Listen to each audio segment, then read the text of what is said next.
Here are 11 things that the Resident Evil 4 remake can learn from the Resident Evil 2 and Resident Evil 3 remakes. Number 1. Make it more scary.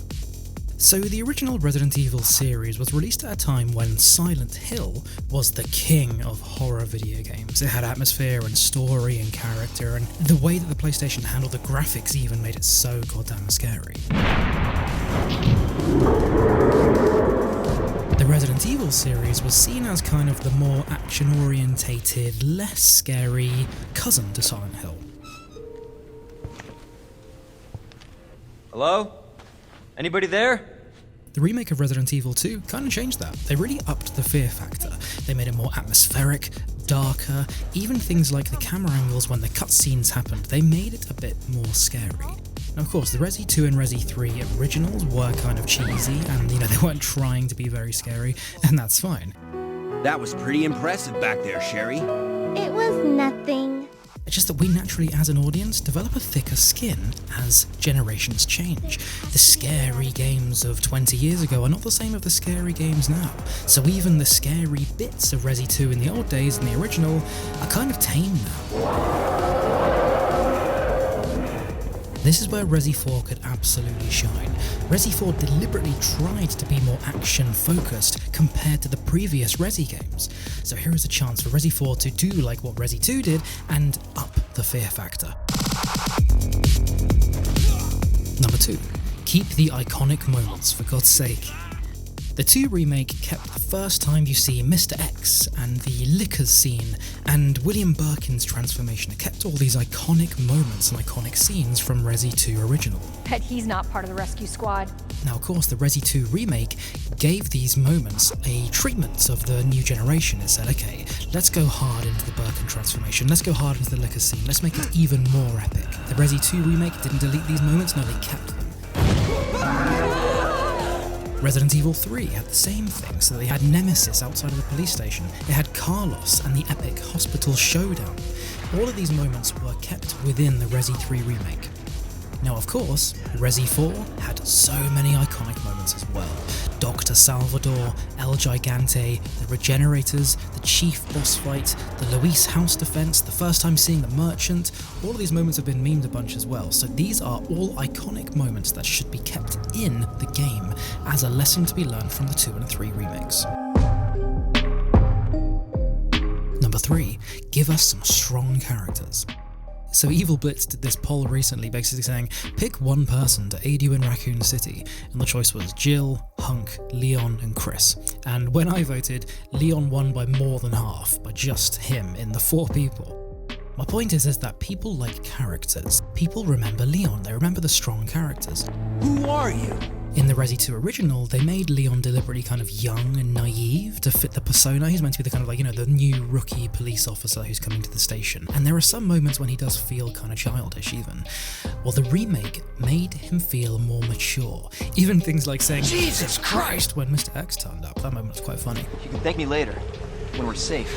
Jill Valentine also was kind of sassy and suffer no fools. She stood up to Nikolai and Carlos, which is an improvement from the more lifeless Jill from the original. If you remember the Resi 3 original, she was a bit more kind of tame.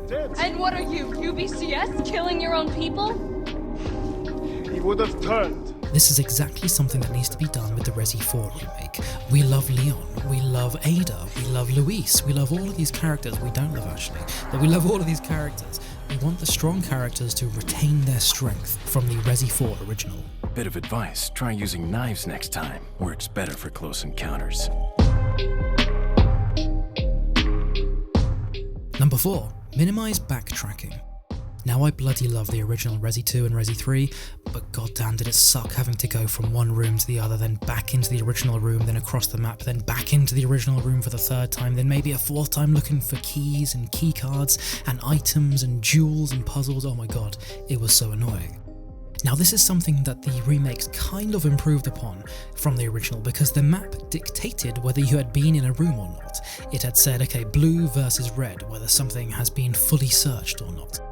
Now in the original Resi 4 there was a bit of backtracking, but not very much, so in the remake, let's have none. Why not? We've seen that Village, Resident Evil Village, will have a bit of backtracking because you go back to the centre of the village all the time, and that was fun, but Resident Evil 4 felt amazing when you progressed from village to castle to island. Let's keep that and minimise backtracking. Similarly, number 5, make it replayable. Now this is something that Resi 2 and Resi 3 remakes definitely brought to the table. You could have unlockables, you could have new game modes, you could have different artworks, different costumes, different all kinds of things. In the original Resident Evil 4 they had so much replay value. It had different difficulty modes, it had a different New Game Plus mode where you're able to keep your old weapons and then get a new weapon with new unlockables. This is something we want to see in the Resi 4 remake. In the Resi 2 and Resi 3 remakes they added challenges as well, so you're supposed to go back through and complete the game in different ways by shooting different things in different methods. The Resident Evil 4 remake could do exactly that, so not only could you have new game modes with new difficulties, new costumes and new weapons, but you could also have challenges. They touched on this with challenges of shooting the little blue coins anyway in the original Resident Evil 4. Number 6. Playing as Ada in the main game. Now this is something that Resident Evil 3 remake did with Carlos, and the Resident Evil 2 remake did with Ada as well. We love playing as Ada. Those moments where you get to have a break, maybe the lead character is injured, it just gives a bit of variety. Carlos with his machine guns, Ada with her gadgets. This is something that Resident Evil 4 did not do with Ada. We did it with Ashley, however, in Resident Evil 4 remake, bring on Ada. Why not? She's awesome. Number 7, don't be scared to blend the plot into the new series story. The right to be a god.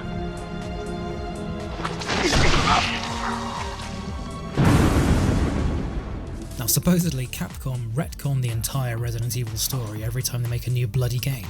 If you were to genuinely go back through all of the games from the original series, like 1, 2, 3, 4, Code Veronica, Outbreak, Umbrella Chronicles, all of that stuff, you'd see that the story doesn't really follow its own storyline. It kind of changes where Wesker came from originally, it changes who started the T-virus outbreak, blah blah blah blah blah. My point is that in Resi 7 they basically started afresh. They said here's a new universe with new people like Ethan, new enemies like the family, and new viruses like this mold stuff. They then brought in references to the previous universe with Chris and a little Umbrella logo, but really we've seen that changing the story a bit to fit a new game doesn't exactly ruin it.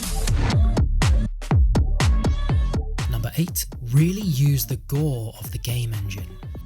See, this is something that, of course, was a restriction in the original PlayStation 1. This is just obvious. It's not a criticism of the PlayStation 1, it's just the way it was. Resident Evil 2, however, the remake, said, okay, we are a police officer stuck in a police station with soft, mushy, half-dead corpses walking around. Let's use gore. Let's be able to shoot off limbs, shoot people in the head, explode with blood flying everywhere. You can really do this with the new RE engine that Capcom developed. Now in the Resident Evil 4 original game, we saw how you could shoot heads off, but that's basically it. That was the only gore. You couldn't shoot off limbs, you couldn't shoot off people's legs. If you shot someone in the leg, they just dropped down to the floor. The RE game engine has this amazing ability to have gore. We want that in the Resident Evil 4 remake. Number 9, have a stalker enemy. Now this worked so well in the Resi 2 and Resi 3 remakes that it was brought into Resident Evil Village with Lady Dimitrescu. We can do that in Resident Evil 4. Now in Resident Evil 4, how many stalker enemies could there be? There could be so many. It could be the chief from the village, it could be El Gigante, it could be Sadler. There are so many options for a stalker enemy, and we've seen how fun it can be with Mr. X, Nemesis, and Lady Dimitrescu. Number 10, modifiable weapons. We did not see modifiable weapons in the Resi 2 and Resi 3 original games, however, we did see it in the remakes. Now one of the reasons this is so good is because it allows replay value, it allows customization. Now Resi 4 already had modifiable weapons. That was one of the key things, that was one of the main puzzles, is trying to spend your money wisely. Basically, like, do you need the extra shotgun or do you need more ammo in your pistol? This is something that was so valuable in the Resi 2 and Resi 3 remakes and Resi 4 original, so bring it back. Let's go ham with the modifiable weapons. Number 11, keep the mercenaries mode. Now this is an obvious one. We first saw mercenaries mode in Resident Evil 3 original, and then it was brought into the Resident Evil 4 original. However, it wasn't kept in the Resi 2 and Resi 3 remakes. Now this might have been partly because of another spin-off game like Resident Evil Resistance or REverse or something like that, because Capcom were always trying to make different spin-offs of the Resi universe. However, bring it in Resident Evil 4 Remake just as a standard part. It was so fun in the Resident Evil 4 original game that we need to see it again. Playing as Wesker, playing as Huck, playing as Krauser. This is a lesson that Capcom need to learn from the Resi 3 Remake, is don't drop it again, bring it back. Thank you for watching that, everybody. If you agree, then please tell me below, and if you disagree, please tell me below. My name is George, this is Jam Punch, and I will see you next week for another Resident Evil Explained video.